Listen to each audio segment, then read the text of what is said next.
सणासुदीच्या काळात भाज्यांच्या दरात लक्षणीय वाढ झालेली आहे। कांदा 50 ते 60 रुपये, बटाटा 40 रुपये तर लसूण तब्बल 400 रुपये किलोवर गेल्याने सामान्यांच्या खिशाला कात्री बसली।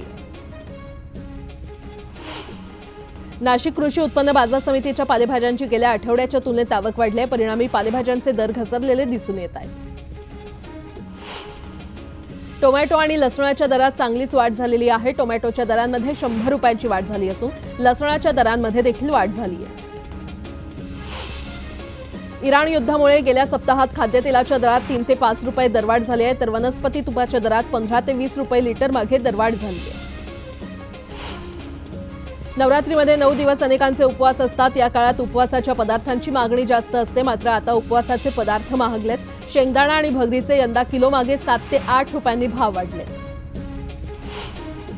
सणाच्या पार्श्वभूमीवर झेंडूच्या दरांमध्ये वाढ झालेली आहे। झेंडूला 1700 रुपये प्रति क्विंटलचा भाव मिळालाय। येत्या काळात दरांमध्ये आणखी वाढ होण्याची शक्यता वर्तवली जाते। राज्यातील कोल्हापूर, मुंबई, सोलापूर, नागपूर, संगमनेर या बाजार समित्यांमध्ये मोठ्या प्रमाणात कांद्याची आवक होते। कांद्याला सध्या 2 ते 4300 पर्यंत सरासरी दर मिळताना पाहायला मिळतोय। अहिल्यानगर, कोपरगाव, जामखेड या बाजार समित्यांमध्ये मोठ्या प्रमाणात सोयाबीनची आवक वाढलेली आहे। सोयाबीनला प्रति क्विंटल 5000चा दर मिळतोय। नवरात्रीनिमित्त बाजारात ग्राहकांची संख्या वाढली आहे, त्यामुळे सर्वच पदार्थांच्या किमती वाढल्या आहेत। तूर आणि हरभऱ्याचा साठा मर्यादा संपुष्टात आलेली आहे, तर साखरेची देखील MSP वाढण्याची शक्यता आहे। सप्टेंबर महिन्यात केळीचे दर 2000वर गेले होते, मात्र ऑक्टोबरच्या पहिल्या आठवड्यात दर गडगडलेले आहेत, त्यामुळे केळी उत्पादक शेतकऱ्यांना मोठा आर्थिक फटका बसतोय। यंदा मूग, उडीद आणि सोयाबीनची नाफेडद्वारा खरेदी होणार आहे। यामध्ये मूग आणि उडदाची 1 ऑक्टोबरपासून तर सोयाबीनची 15 ऑक्टोबरपासून खरेदी होणार आहे। सोन्या चांदीच्या दरात घसरण झालेली आहे। 24 कॅरेट सोन्याचा भाव 378 रुपयांनी कमी होऊन 76,586 रुपये झालाय, तर चांदीचा भाव 516 रुपयांनी घसरून 91,684 रुपये प्रति किलोग्रॅम झालाय। म्हाडाच्या मुंबई मंडळाच्या 2030 घरांसाठी आज सोडत काढण्यात येणार आहे। नरिमन पॉइंट येथील यशवंतराव चव्हाण प्रतिष्ठानमध्ये सोडतीचा निकाल जाहीर होणार आहे।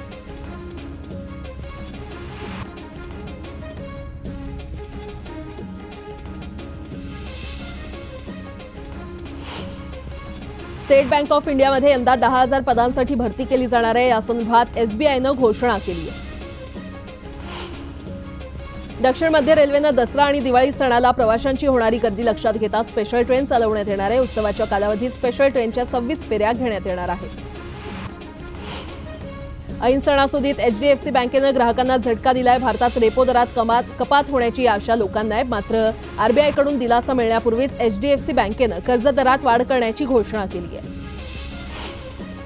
PM किसान आणि नमो सन्मान योजनेच्या नवीन नोंदणीसाठी सरकारकडून नवीन नियमावली लागू करण्यात आलेली आहे। वारसा हक्क वगळता ज्या लोकांनी 2019 नंतर जमीन खरेदी केली असेल त्यांना शेतकरी म्हणून या योजनेचा लाभ घेता येणार नाही।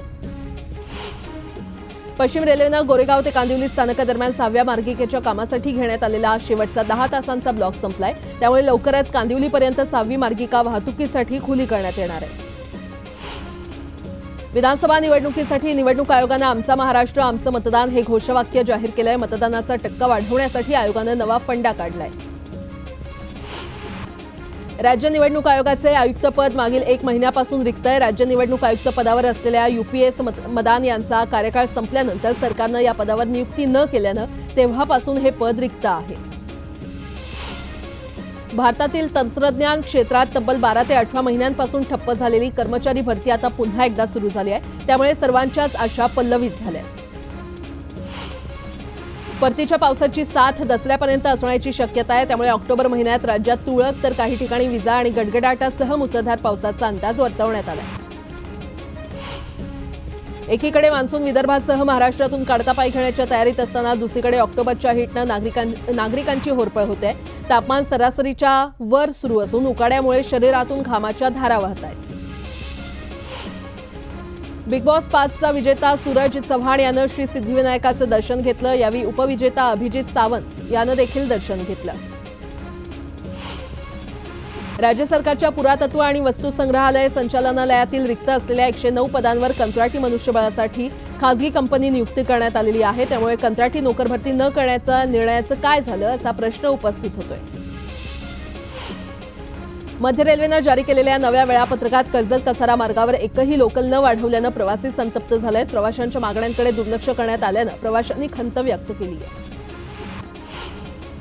शिवडी नावाशेवा अटल सेतूवरून 31 ऑगस्टपर्यंत 51 लाख वाहनांनी प्रवास केला, त्यातून MMRDAच्या तिजोरीमध्ये 100 कोटींचा महसूल जमा झालाय। मुंबई विद्यापीठाच्या हिवाळी सत्राच्या 23 ऑक्टोबरपासून सुरू होणाऱ्या तृतीय वर्षीय बीकॉम परीक्षेचं हॉल तिकीट विद्यार्थ्यांना उपलब्ध करण्यात आलेलं आहे। 56,140 विद्यार्थी ही परीक्षा देणार आहेत। मुंबईतील पहिली भुयारी मेट्रो 3च्या पहिल्या टप्प्याचा प्रवास सुरू झालाय। BKCतील कार्यालयातील कर्मचाऱ्यांना पश्चिम उपनगरात जाण्यासाठी ही मेट्रो फायदेशीर ठरली आहे। पहिल्या दिवशी भुयारी मेट्रोनं 15,713 प्रवाशांनी प्रवास केला। KYC नसल्यानं धान्य मिळत नसल्याच्या तक्रारी शिधापत्रकात धारकांनी केलेली आहे। मात्र KYC नसणाऱ्यांना कमी धान्य मिळत असल्यास अशा दुकानदारांवर कारवाई करण्यात यावी अशी मागणी होती।